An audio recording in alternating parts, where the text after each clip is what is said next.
Well, joining me now for more insight into recent shakeups in the tech industry is Maribel Lopez. She is the founder and principal analyst for Lopez Research. Maribel, thank you so much for coming on the show. Thank you, Francis. Well, we have seen, as you know, layoffs, restructuring in several tech companies, as we mentioned. Every company, of course, is different, but is there a common denominator here in terms of the reasons behind this? And why is this happening now at this point in time? I think everybody fears that Q1, Q2 of next year, we're going to be facing hard times. They're all preparing for a retrenchment. We're seeing a fundamental lack of confidence across businesses across the globe in terms of spending. And that could be in anything from advertising to IT spending. So what you're seeing in the tech industry is really a reaction to prepare for what they expect to be several hard quarters to come. Is there a lesson here for tech firms and how they operate in the future, given these uncertain times financially? I think we're seeing human nature repeat itself. We've had wanton spending and rapid hiring and just exuberance over the opportunity, but perhaps not necessarily at the cadence that they should have matched that to revenue. So I think the lesson is that people need to be more diligent and directed in terms of how they're hiring and what they're getting for value in the organization from those hires.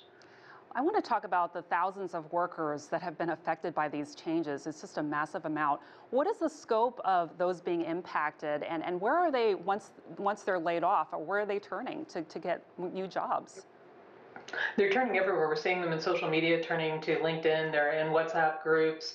They're talking to venture capitalists. I do think that individuals that are in either Seattle or the Bay Area have a bit of a benefit because they can actually reach out and try to tap some of those VC networks, perhaps even in New York as well, particularly if they're in engineering.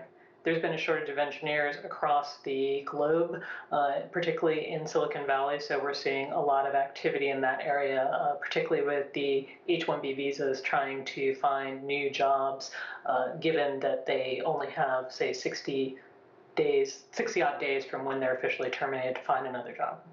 Maribel, I want to expand this a little bit. We're talking mostly about U.S. companies here, but what is the impact for tech businesses abroad, perhaps, and what kind of challenges might they be facing in the future? I think if we look at some of the whole international landscape is preparing for a slowdown. We've seen it in EMEA, where they've actually started a little earlier. The ability to do similar style layoffs is not necessarily as easy to do in other countries, but what you are seeing happening is that they're slowing down spending and they're changing terms of contracts. So this momentum has been going on for about a quarter or so, and one of the really interesting things that happened is that once Elon Musk came in and took over Twitter and made a massive layoff, it was as if the floodgates opened for everybody. So if you didn't have a critical need to do those layoffs, say a quarter or two ago, you held, you waited, and now it's a momentum and it's a wave, and everybody feels that they now have the air cover to do that.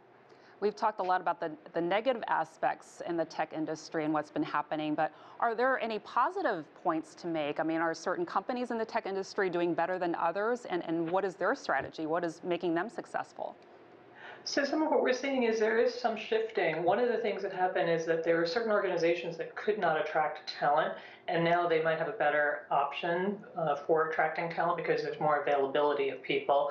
And there is some shuffling of, say, when people are looking at software applications that might help them give more visibility in their spending, as one example. Those types of industries are on the upswing. So anything that can give you visibility, exposure, analytics about how to deal with what comes next, I think all of those companies will be very well prepared to take advantage of this next several quarters.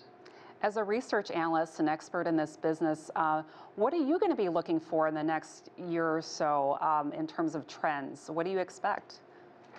I'm expecting to see several soft quarters until we get to about Q3 of next year, where people have a better handle on what types of contracts they're going to have and what style revenue growth that they'll expect.